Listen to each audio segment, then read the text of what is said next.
Okay, so another interesting thing in the migration strategy is the commitment that it has to working with the trade unions. Now we understand that there's this Labour government in power and they like trade unions very much, or I would even say they have a very strong link with trade unions.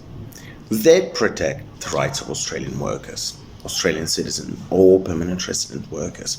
So it's very important to see how the migration strategy document describes this link. For example, let's look at pages 81, 82 of the migration strategy. On these pages, it mentions the collocation trade unions at least 3 times. 3 times on page 82 it mentions the word. For example, where it talks about developing a core skills occupation list. It says the likelihood of domestic supply for these occupations, so the likelihood whether you don't need a migrant because there are domestic workers available, and the market salary for those occupations support the analysis that they describe here, how they will create a new core list of occupations. Support the analysis through proactive stakeholder engagement, here it comes, including with businesses and unions. Businesses would be involved in the discussion, but unions are involved in the discussion.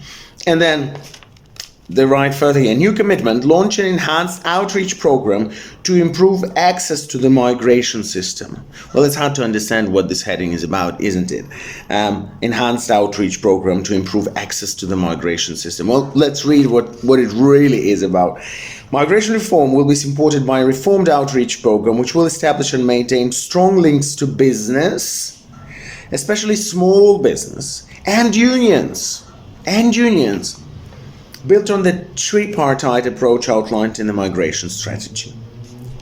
And an energized local outreach network will provide a single point of contact for key stakeholder groups, including business, small business, regional bodies, and unions. Guess what? Which will be especially important as changes in the migration strategy are implemented. So let me tell you this, a short summary. We will consult with unions whenever and wherever possible, which means basically a cut in immigration. A very serious cut in immigration. Because every time you consult with unions, they're not happy for migrants to be there. Absolutely not.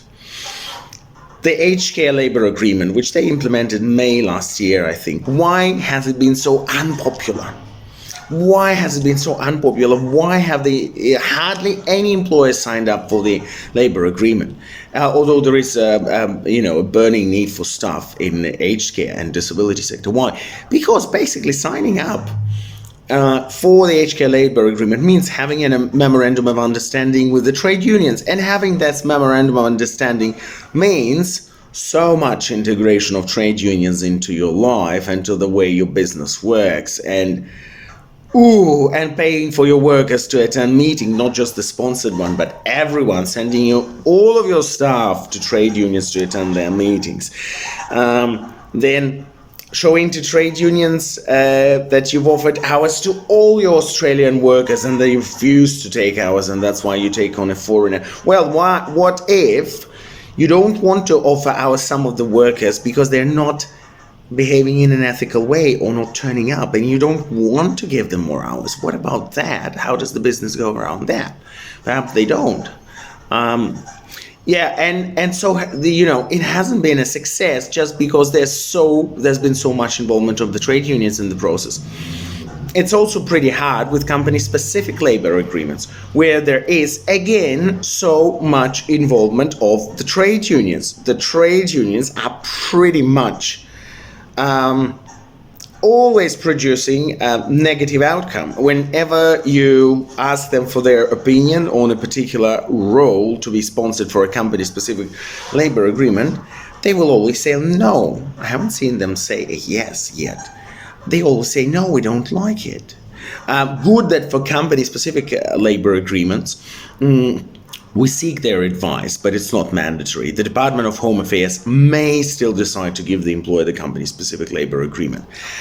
But there you go. This is how much involvement we'll have of trade unions in everything. And that was one page where the word trade unions was used 3 times. One page, page 82 of the migration strategy that is published by the Labour government and available online. On the official website of Home Affairs. I think if you do Control F and search for the collocation trade unions all over the document, you will find it repeated dozens and dozens of times. Well, there you go. This is what I called a strategized, planned a decrease in immigration numbers. If you like my video, subscribe to my channel. And spread a word about me. Thank you.